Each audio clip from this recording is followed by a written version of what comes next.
तो फ्रेंड्स, अब जियो पॉलिटिक्स की बात करते हैं। इस सब के बीच में एक जियो पॉलिटिक्स का एंगल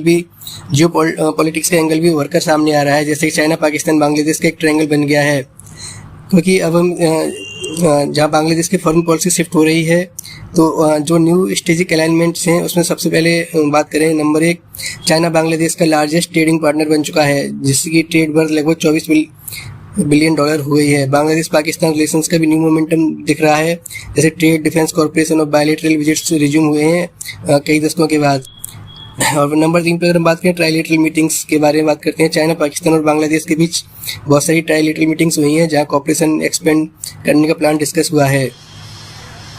अब इसका मिलिट्री और स्ट्रेटेजिक व्यू देखते हैं कि बांग्लादेश ने Pakistan China produce JF-17 fighter jets, check China port infrastructure, industrial zone expansion और नेवल कोऑपरेशन डीपनिंग कर रहा है।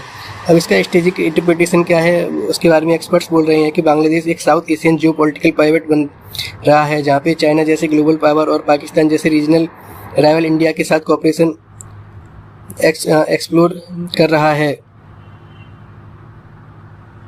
यह सिचुएशन 1971 के बाद सबसे सिग्निफिकेंट स्ट्रेटेजिक शिफ्ट हो सकता है साउथ एशिया में। अब बात करते हैं फ्रेंड्स, इंडिया की सिक्योरिटी कंसर्न्स क्या हैं।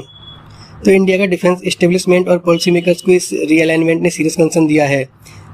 चीफ्स और एनालिस्ट्स कह रहे हैं कि China Pakistan influence south Asia में स्ट्रेटेजिक बैलेंस को चैलेंज कर रहा है। इसके मेजर इम्पैक्ट्स हो सकते हैं border tension escalation, diplomatic frictions. Already India ने वायलेंट टारगेटिंग ऑफ माइनॉरिटीज़ को कंसर्न बताया है, रीजनल स्टेबिलिटी को threat, specially during upcoming election in Bangladesh. India demand कर रहा है कि पीस, फ्री इलेक्शंस और प्रोटेक्शन ऑफ माइनॉरिटीज़ की हो और स्ट्रॉन्ग पॉलिटिकल मैसेज दिया जाए।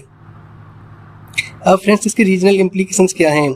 यह सिचुएशन सिर्फ बांग्लादेश की प्रॉब्लम नहीं है, ये रीजन को इम्पैक्ट कर रही है। तो जैसे कि इससे क्या होगा कि इससे एकदम से रिफ्यूजी फ्लोज जो है इंडिया और नॉर्थ ईस्टर्न जो रीजन है उनमें बढ़ गया है, रेडिकल नेटवर्क्स का राइज हुआ है। चाइना पाकिस्तान जियो स्ट्रेटेजिक इन फुटप्रिंट साउथ एशिया में बढ़ा रहे हैं।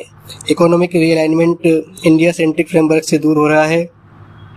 एक्सपर्ट ने चेतावनी दिया है कि विदाउट डायलॉग साउथ एशिया का रिस्क अनस्टेबल पावर पोल बन सकता है।